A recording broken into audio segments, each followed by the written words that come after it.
Wow, so today we are resuming the Proverbs study. We're in Proverbs 8. This is not going to be a lengthy video. This is not going to be lengthy. This isn't going to be...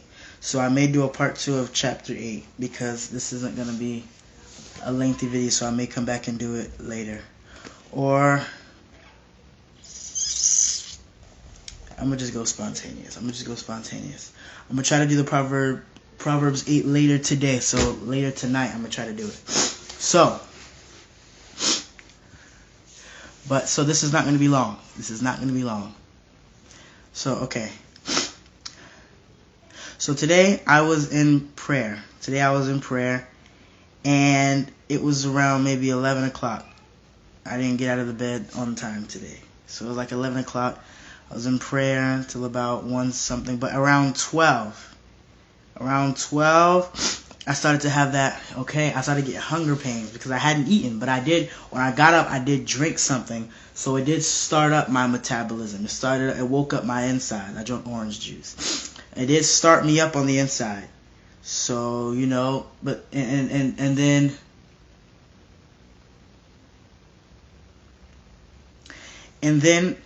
so my insides are awoke, so, things are being handled. So now I started getting hungry. I was worshiping. I was praising the Lord, and I started to get hungry. I started getting hungry. And there's been I've been having these thoughts of when people are persecuted for the faith, so people that are stoned to death, Christians that were burned, Christians that were eaten by wild animals, because that stuff does happen, or did happen back in the biblical times. Back in those times when they were persecuting the Christians, they killed them in terrible ways. Some of them they burned, they pushed them off of high areas, they drowned them, they'd feed them to wild animals, so lions. They do that kind of stuff to them. They kill them on torture stakes, crucify them. They did that kind of stuff to Christians, torture them until they die. So like they're cutting off bits and pieces of your body. So I'm going to cut off your finger. I'm going to cut off your finger slowly though. I'm going to peel off your toenail. I'm just going to rip it out. I'm going to stab out your eyes. They're going to do that stuff. They did that stuff to Christians. And one thing I've been thinking was, Lord, do you allow your people, do you allow them to feel the pain, or do you take them before? Because I don't know. I know Jesus felt the pain. That's about it. But did Stephen feel those rocks hitting him, or did you come and get him? Did you come and take him? Or did the people that were burned to death, did you let the fire come and actually burn them to death and they died from that? Or did you come and get them? Did you just take them? The people that were killed by wild animals, did you take them so they didn't feel it? How was it? So I've been having these questions, and lately the Lord has been answering them in different degrees. So I was having these hunger pains during worship. I'm trying to jump and be exuberant with my worship, but my stomach is hurting because I'm hungry. And now I'm starting to think about pancakes. Oh man, those pancakes, they're just sitting out there waiting for you, man. So I'm thinking about these confetti pancakes that I'm about to eat after worship. And the hunger pains, they hurt. So, but I'm like, no, I got to keep going. So then I begin to rebuke the hunger pains. I begin to rebuke them. By the power of Jesus, I rebuke them. I'm asking the Lord, take them away. I'm trying to focus. And I started rebuking the food. I rebuke food in Jesus' name. So I'm doing that. But the hunger pains don't go away. They're still there. But I still press through them. So yes, the pain is there. But I'm given grace that even though the pain is there, it's subsided. So the pain, I'm not going to say it didn't subside. So the pain did go away, but not completely. I still felt it. But the pains weren't there. They weren't throbbing. I still had them, but I was able to still worship. So so that was the Lord answering me okay, yes, if some of them did feel something, they probably did. So you may feel pain as a Christian, but I'm going to give you grace to go through the pain and come out on the other side. So when you get saved, all of your problems are not going to vanish away. You're not going to just Your life is not going to go, it's not going to be whoop-de-doo as soon as you get saved. Yes, you're going to be happy. Yes, you're going to be happy. You're going to feel the burden. But if you made wrong decisions, best better believe you're going to pay for it. The Bible told, the Lord told the Babylonians, I believe, you do these bad things. So I think it was stealing. You kill people. He said, you do these bad things to other nations. But when you stop doing it, that's what I'm going to allow it to be. So when you come to your senses like, man, this is not right, I shouldn't be doing this, that's when people are going to do it to you. I don't know if that necessarily applies to the Christian. Maybe it does, okay? Yeah, you were doing this in the world. Okay, when you stop doing it, that's when it's going to start happening to you. Not saying that that's everybody's story, but most people think they use God as just a way out. I'm in jail, Lord, I need to get out, so I'm going to try to get saved and ask God to get me out. And God does get you out. But you go right back to the old lifestyle because there was no change of heart. There was no change of mind. The Lord didn't change your thinking patterns. You only accepted Jesus because you wanted to get out of prison. So since God knows that people are that way, okay, I'm going to save you. And if you're on death row, you're going to die on death row because you did this. You're going to pay. You are going to pay for your consequences. So getting saved doesn't mean that you're going to get $1 million in your bank account. If you're in debt, all your debt is going to be forgiven. No, you're going to pay for the consequences you made. Or you're going to pay for the consequences you're going to pay for the consequences of your actions, I believe. You will. You're going to pay for it. So when you get saved, yes, your life is supposed to be good. Your life is supposed to be good. So me, I have a good life. I have a nice life. I like living. Not saying I don't, but I have problems. I have issues. I have character flaws. I have situations that I still have to go through and still be Christian. So last night, I cleaned up, washed dishes, all of that. I didn't plan on washing dishes again. I planned on, okay, after everybody's finished eating, I expect everyone to clean up after themselves. Like, you're grown enough, you're big enough, you can clean up after yourself. You're not a baby.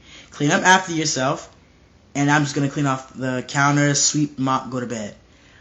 But it didn't happen that way. It happened more on the lines of, okay, I'm going to cook. I'm not going to clean up this pot. I'm going to eat off this plate, even though I have a foam plate, and I'm not going to clean up the plate. You're going to clean up the plate. And that, it bothered me. It bothered me to an extent. Like, you're a 30-plus-year-old man, and you can't clean up behind yourself? But then but okay, so yes, that's, for me, that's persecute. No. For me, that's a problem. So that's a problem in my life. The Lord isn't gonna just, I'm not saying he can't. I'd love to see him do it. But I doubt God is going to, no, I don't doubt. God most likely, no. I don't have enough faith for God to just, okay, Sam, I'm going to clean up the dishes for you. I don't have enough faith for that. So God's not going to do it because I don't have enough faith. So, but I have to endure that. That's trying of my faith. Sam, are you hospitable? Are you a servant? Are you humble? Can you clean up the kitchen, and then when people come and dirty it again, can you clean it up again even though you want to go to bed? The answer is no, but I still do it. I can't do it. It's by God's grace. So for me, that's an issue. Or you got people who, okay, this person's Christian, but you're gonna have problems. I'm just telling you this. You're gonna have problems. Most Christians think they're gonna die in a bed with their children and grandchildren around. I want to tell you that depending on what happens 2021, 2022, 2023, because the Lord is giving his sons and daughters a sense of urgency, and the urgency is very, very strong. So either something's about to happen, or the Lord just wants to keep us ready. He just wants to keep us ready. So, so you got that. So, and I say that because the disciples, they had that sense of urgency, like, man, Jesus come back tomorrow. Jesus come back at this time, because Jesus said, I'm going to come back soon. It's been 2,000 plus years since he made that statement. And he is not here. He is not physically here. But he said soon. But it's been thousands of years since he said that. And he's still not here. So what is soon? And I'm going to tell you this. When Jesus says, so the Bible says that to God, 1,000 years is as one day. 1,000 years is as one day to God. And one day is as 1,000 years. So if you just do the math, it's been 2,000 plus years.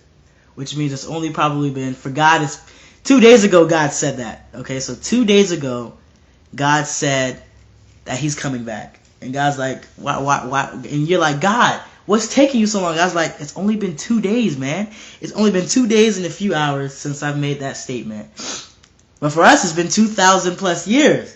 So when Jesus says he's coming back soon, yes, soon. And it also means, so it means that, so the time is different with God. So it means that. It also means soon. So when it does happen, you're going to feel as if, Lord, I didn't have enough time. Even though it's been thousands of years since he's made that statement. So think about that. Get that in your head. It's been thousands of years since God has made the statement. So, you know, when it happens, you're going to feel as if, Lord, it was too soon. It was too soon. So God is giving his sons and daughters a sense of urgency that, okay, look, he's giving us this urgency. And depending on what happens, if things get bad,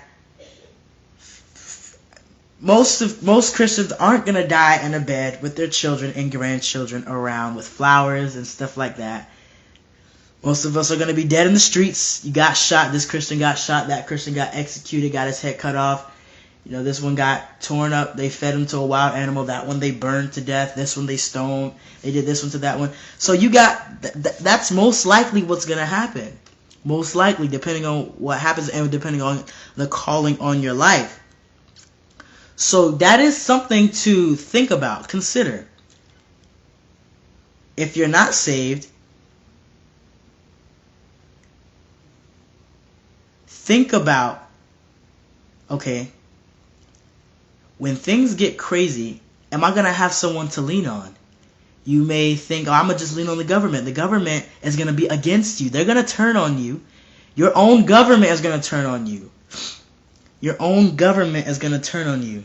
And you may say, that's not true. Perfect example, Jesus. If you read the Gospels, the Romans were not at Jesus. Yes, the Romans killed him to whatever extent. But the Romans weren't at Jesus. The Romans were not Jesus' issue. Actually, Jesus had favor with the Romans. And you would say, how? So you got this Roman who comes to Jesus, can you please heal my son? You got this Roman comes to Jesus, heal my servants. The Romans listened to him. You got that kind of stuff. So to an extent, Jesus had some Roman friends, I'd say. He had Roman friends. I mean, he had tax collector friends that he was working on, and those tax collectors knew Romans, so I'm sure Jesus interacted with Romans. The Romans were not Jesus' problem. It was his own leadership. So the Pharisees were the ones who had a problem with Jesus, not the Romans. So when your country falls, as a Christian, your issue isn't going to be the other government. Even if it is a Muslim government that's running you, they're not going to be your issue. It's going to be your own government. Your own government is going to be after you. So you think you can lean on your government? No. You're not going to have no one to turn to. If you don't have Christ, you're not going to have anyone. You're not going to have anyone because nobody loves you except Jesus. No one loves you. The love of many will wax cold in those days. So you got to consider that. Who am I going to have to lean on? Who am I going to have to comfort me? It certainly isn't going to be Emmanuel. He's not going to be with you because you don't belong to him. He doesn't know you. So Emmanuel is not going to be with you because God is only with us as believers. Now, he can be with you if you want to be with him. But if you don't want to be with him, he's going to turn his back on you. You may say, well, God says he'll never leave us or forsake us. As for his people, he'll never leave his people nor forsake his people. If you're not God's peoples, then he is going to leave you. You're already forsaken. He not so. Yeah. God loves you, but think about it. Just consider it. If you turn your back on God, He's going to turn His back on you. So you're not going to have anybody to, hold hands with during those times when the government is after you. You're not going to have no one to rely on. As Christians, God's going to give us peace. He's going to give us peace. God's going to give us peace. Okay? Yes, they're going to feed you to this lion, but I'm going to give you peace. I may or may not allow you to feel the pain. And it's up to God if you're even going to die from the lion doing that. I mean, you got Daniel in the lion's den. You got this guy Daniel. They wanted to feed him the lion. The lions didn't even touch him. You got the guys Shadrach, Meshach, and Abednego. The fire didn't do anything to them. It did absolutely nothing to them. And there's this one record of this guy named Polycarp. I watched the movie. It's a really good movie. They didn't like this guy Polycarp. They wanted to kill him. The Romans wanted to kill him. And this is based on a true story. They were gonna they were gonna feed him to an animal, but he was like, he was excited, like, yeah, bring the animal. They're like, okay, we're gonna burn you with fire, as if that's gonna be worse. We're gonna burn you with fire. But Polycarp was just like, do it, come on, let's do it right now, because I want to go to heaven right now. As a Christian, they're gonna look at you like, what? I said, I'm gonna burn you with fire. Come on, get the fire. Come on, pour the gasoline on my body and burn me, because I'm going to be with the Lord. And you're delaying me, man. You are my ticket to heaven. You are my ticket to heaven. So come on, man, do it. Hurry up. Hurry up and burn me. So he was like that. And I guess that made them angry. So they got him. They tied him to the stick, put the sticks around. I don't know if they poured gasoline. I don't know if they had gasoline. But they poured something on them. I don't know. I don't remember what it was. And then they burned him, or they set fire to the sticks. This guy was walking in such power and anointing of the Lord. The fire couldn't even touch him. The fire did not consume his body. He didn't die from the fire. The fire didn't even get onto him. It couldn't get on his skin. It didn't get on his skin, and I'm sure that angered them. And if it was Elijah would mock them. Just like I would mock them. Actually, I would, because you got this guy Caesar who's calling himself a god. I mean, come on. If they put Sam on the stake and the power of God keeps me from dying, I will mock. Like, hey, Caesar, I thought you were a god. How come you can't burn me? I would mock them, just like Elijah did when he mocked those priests. He mocked Baal. He mocked them like, hey, Baal isn't hearing you. Maybe that guy's, maybe you gotta scream a little louder. I'm sure they're getting aggravated with this guy Elijah. Maybe you gotta scream a little louder, or maybe he's using the bathroom. Maybe Baal is sleeping. He's mocking them. If I would do it too. I would like, Caesar, I thought you were a god. How come nothing's happening to me? I guess it's my God that's real, huh? Or your powers don't work today? I'd probably do it if it was God's will. If it was God's will. Hopefully I don't die. I don't want to die. I don't want to be a martyr, though. I do not want to be a martyr. And I've already told the Lord that. Lord, this is how I want to die. I want to be one of those guys that either... I don't want to be alive during the end times at all. I don't. If it's God's will that I do, I don't want any persecution. And you are allowed to tell God that. He tells you. He tells us that we're allowed to talk to him about our accommodations to it. Like, Lord, can they accommodate, can the end times accommodate to me? Lord, I don't want any persecution like that. I don't want to be a martyr. I don't want to be. My flesh doesn't want to be. Of course, my spirit is going to be excited that I'm counted worthy to suffer with the Lord. And if you look at it like that, like, if they tell you we're going to kill you, you should be excited. Like, what? You're going to kill me? Really? Let's get it on, man. Let's get it on. Like, you're handing them the knife. Like, you're waking them up. Hey, man, you said you was going to kill me. Come on. Here's a knife. Let's get it on. Let's get it on. Here's the fire. Let's get it on. Because you already know what's going to happen. Because the suffering, the suffering that we are going to suffer in this life are not even worthy to be compared with the glory we're going to have in Jesus. That's like somebody saying, hey, can I flick you on your knee? Can I just flick you on your knee like this? And if you let me flick you on your knee like this, I'll give you immortality and superpowers. You'll have immortality and superpowers if you just let me flick you on your knee. First of all, your knee is a really strong part of your body. So if somebody flicks you on the knee, it's not going to hurt. It's not going to hurt. Like, okay. And then you get immortality and superpowers. Like, that's what you're getting in heaven. Like, the limitations that we have on this planet, we're not going to have when we go to heaven. So, okay, on this planet, if I jump, I'm going to come back down. In heaven, if I jump, I don't have to come back down if I don't want to. I can fly in heaven. I don't have to drive in a car. I don't have to walk anywhere. I can just think and I'm there. Oh, I'm there. I can disappear from this place and be in this place. In seconds. In seconds I can do that. I'm not limited when I'm in heaven. There are no limitations there. You are like God. You are like God. So imagine that. All you gotta, it's just a moment of suffering. A moment of suffering for eternal pleasure. Say no. You gotta just say no to that one thing. Man, that girl, she wants to fornicate with me. That's gonna be a moment of pleasure. A moment of pleasure. Think about eternal pleasure. Eternal pleasure. That one moment of pleasure is gonna bring this much suffering. So now, yes, the Bible does say, the sufferings of this world are not to be compared with the glory that's gonna come when we go to heaven. But it also works the flip way.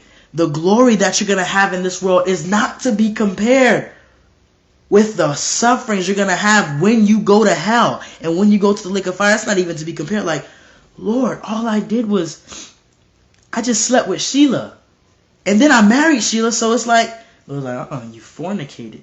You didn't believe in me. But Lord, I was a good person. Let me tell you this right now.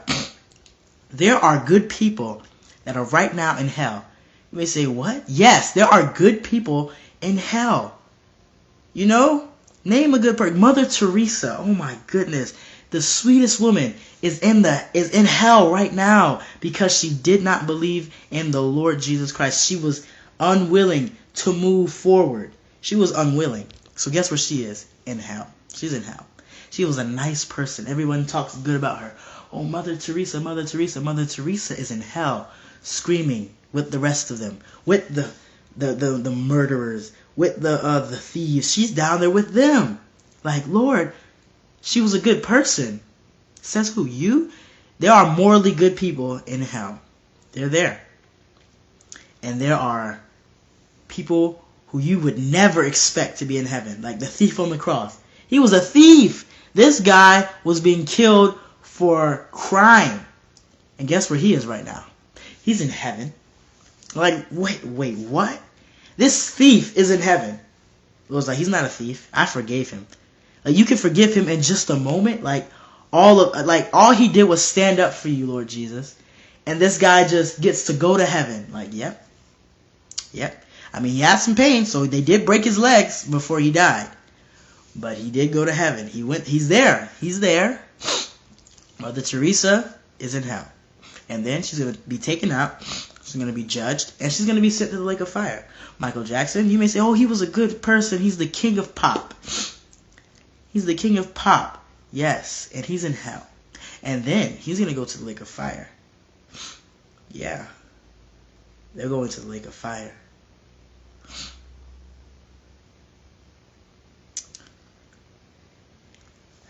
So think about it.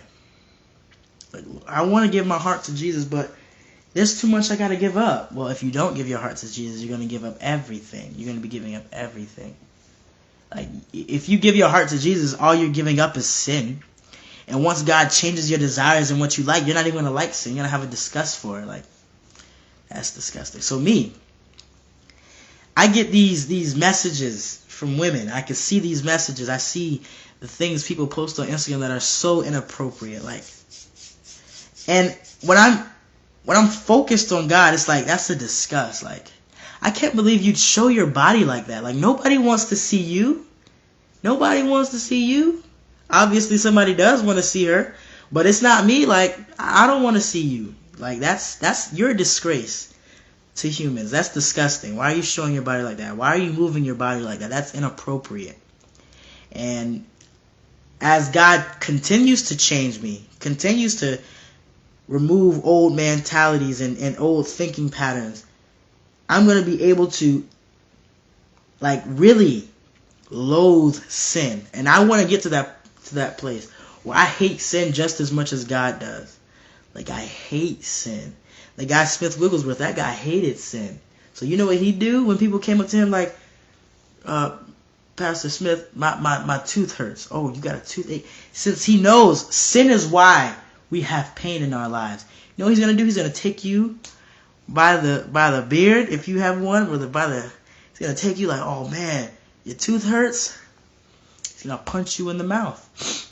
You may feel a little sting, but that toothache is going to go away. They brought him a baby once, like, oh, the baby died. He knows sin kills. Oh, sin is why. So since he wants to do this he loathed sin. He hated sin. He utterly abhorred it. So you know what he did? He took that dead baby and kicked it. He just kicked it. Kicked it across the room. I don't remember if it's when he kicked it that the baby came back to life, or when the baby hit the floor it came back to life. But it came back to life. I'll tell you that guy walked in some power. So you got that. But just consider it. The rewards in heaven are not to be compared with the sufferings, and the consequences in hell are not to be compared with that moment of pleasure that you had. Because earth is temporary. It's temporary. That pleasure you're gonna have with connecting with this person in this way, that pleasure is only gonna last for a moment. But then you're gonna go to hell, and that pain is gonna last forever. Think about it, forever. You can't even take being burned by hot water.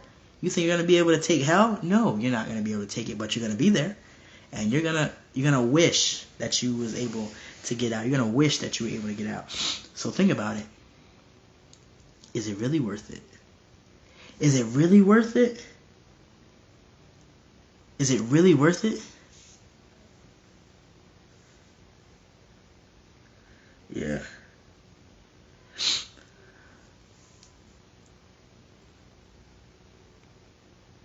So I encourage you to consider it, because the sufferings of this world are not to be compared with the glory you're going to have. I mean, think about it.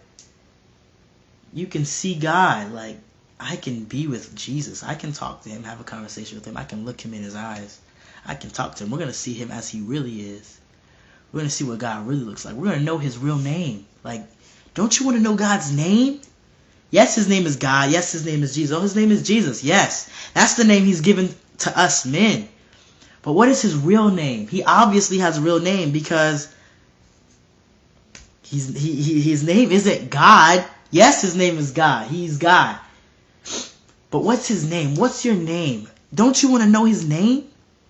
Like, I want to know his name. I mean, it would be such a high privilege to know God's name and be able to address him by his name. Like, oh, you're really close to him. You're really close to God. I mean, imagine if he allowed a human to know it. And you could call God by his name, and that's his name, so he's going to respond much, much quicker. That's a very high level of access. That's exclusive. Like, that's the platinum. That's platinum. Like, yeah, that's exclusive. That's exclusive. Only really, really, really special people get to know my name and still be on this planet and be human. Only special, really special people get to know my name. Like, that's a really high honor. Like, I want to know your name, God, while I'm still here. God's like, no, can't handle it, man.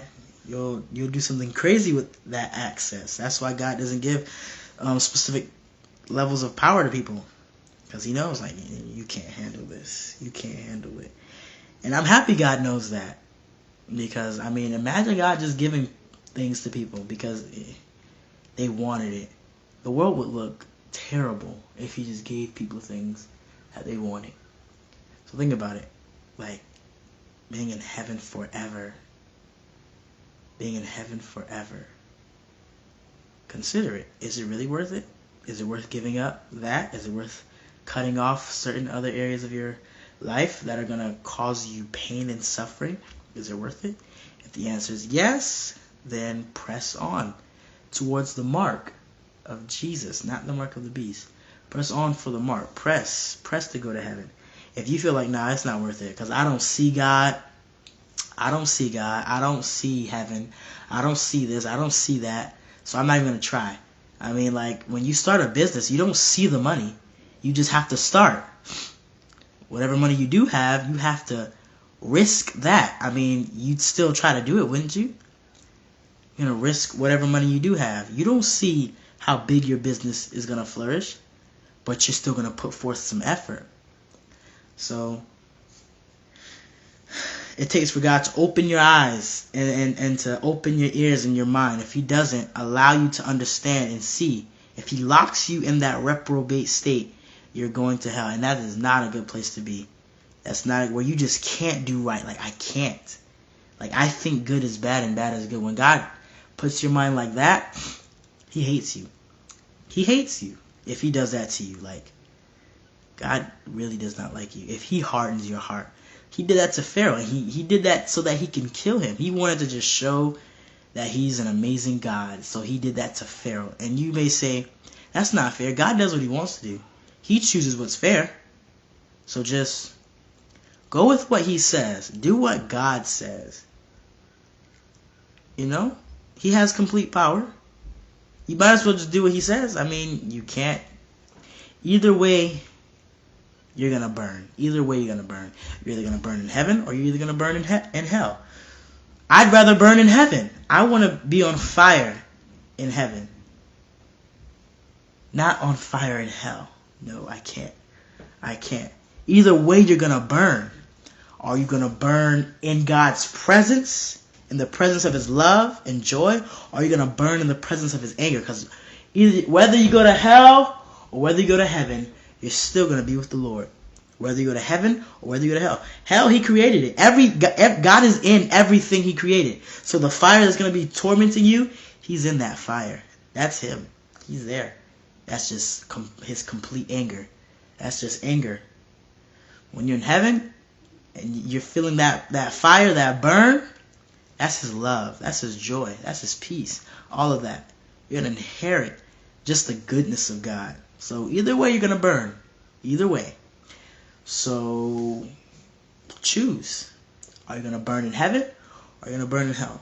I want to burn in heaven. I'm going to burn in heaven, not hell. So you have the chance now. You don't know when those angels are going around marking people. Once you're sealed, you're sealed.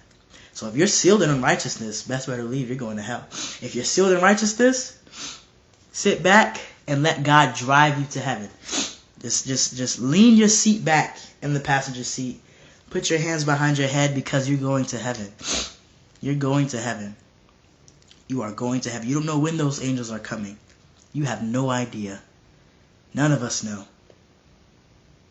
So it just makes sense to just, let God do what he's going to do. Obey him. Obey him. Get on his good side. Get on his good side. Yes, I believe God does set us on fire when we're worshiping him in heaven. Like, I want to know how that is. I mean, people in church, they scream. Like, oh, he feels fire. That's why he's screaming. But it's not a fire where it's like, oh, God, get me out of here. It's like, yes, I love this because God is getting rid of your sin. But in heaven, there is no sin. There is no sin in heaven. But you're still going to be on fire. You're still going to be on fire. And you're gonna scream, yes, God, because you love the fire. I love the fire. I love the fire of the Lord. But you don't want that fire of hell. No, I don't want that. So, I love you guys, YouTubers and Instagrammers. I'm gonna put this on YouTube. So I love you guys, and God willing, we'll talk later tonight on Proverbs 8. God willing, if it doesn't happen, most likely in the next 24 hours. I love you guys.